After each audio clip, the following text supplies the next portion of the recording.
Hi everyone, Debbie Steglick here and Troubadour.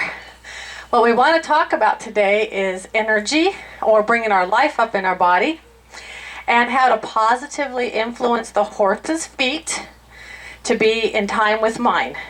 But first, I've got to be in time with his feet if I want him to learn to be in time with my feet. So when I'm talking about feet, I'm talking about his front feet and my legs. So as you can see right now, my legs are doing the same thing as his front feet are doing. So I want to talk about this thing called energy, or bringing our life up. So when I bring up the life in my body, I want him to be ready to start responding to my request. And if he doesn't, I will use another phase of pressure with my stick and string, asking him to politely respond to my request. So when my energy's up at a walk, I want him to walk. If I bring up enough energy to trot, which is bringing in a deep breath and smiling and having positive energy in my body, then I want him to do the same. So what I'm going to do is I'm going to start a trotting motion in my body after I take bring my energy up, and then I want him to respond. If he doesn't, I will use my stick and string here to help influence him. So here I go. Take a deep breath in, and he responded. So I didn't have to do anything else. And if I want him to come back down to a walk, I'm going to come back down to a walk. And I am in sync with his front feet. And I want him to tune into that so that no matter what, he responds by doing the same thing. So I'm going to turn my body this way and see if he will follow me, and he does. So what I'm going to do here is I'm going to exhale, and I'm going to stop, and I want him to stop. I'm going to look up, I'm going to inhale, and I'm going to think about backing up. If he doesn't, I'm going to wiggle my stick and string to help influence him. I can touch him here on the chest. Let him know I'm looking for a backup. He had a hard time understanding there, so I gave him a minute. He's still working on it. His mind wasn't on the backup, so I just help him. Now, chances are, if I ask him again, he's going to be a little bit more in sync. Now I'm going to exhale. Now see, now he understood, but that first time he just wasn't sure. His brain was just a little bit locked up. It's okay. I just help him through it. And then if I help him through it, instead of picking on him and going, I told you to back up and you didn't do it, he's going to get a sour taste in his mouth. But if I do it positively and I give him time to figure it out, then he's going to start getting more in sync with me. So I'm going to breathe in. I'm thinking about going forward. I put my stick behind me.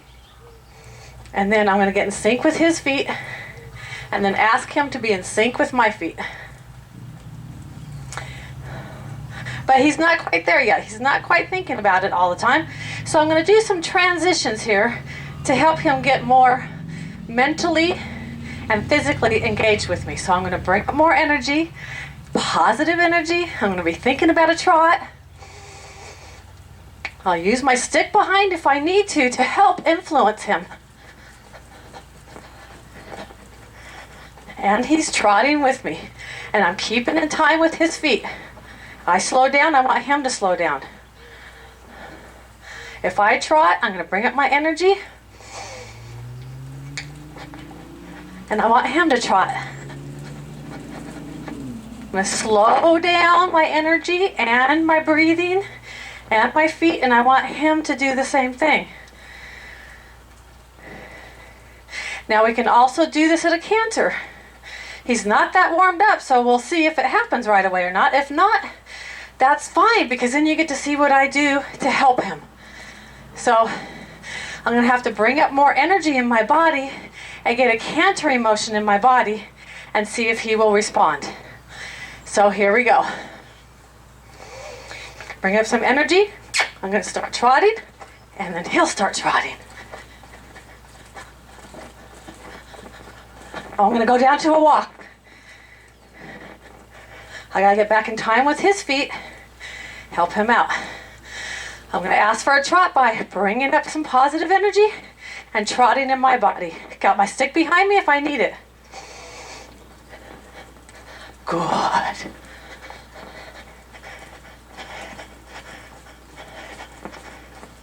I'm going to slow down.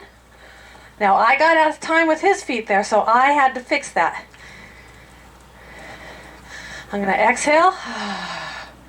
Put the stick in front of me. Bring up some energy. Ask for a backup.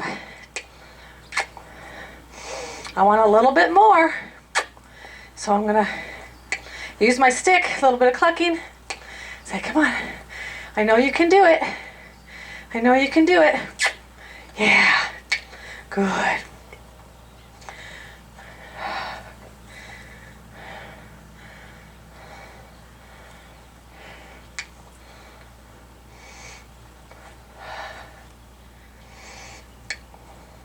See, I want him paying attention. He's having a hard time there.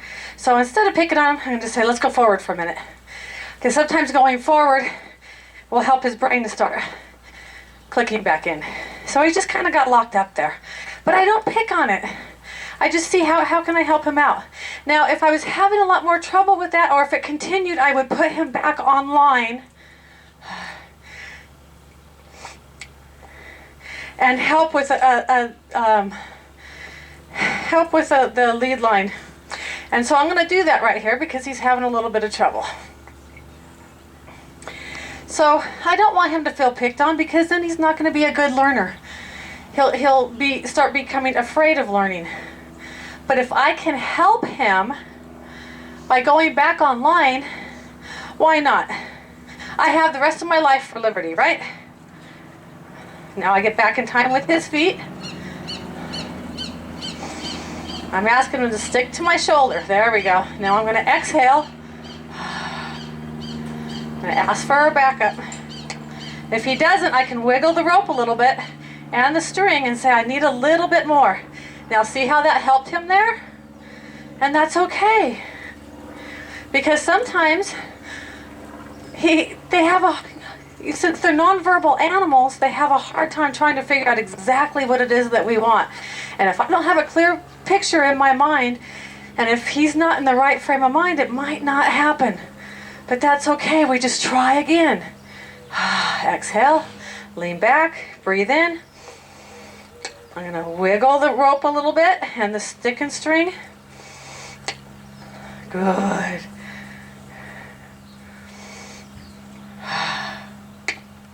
Yeah, good.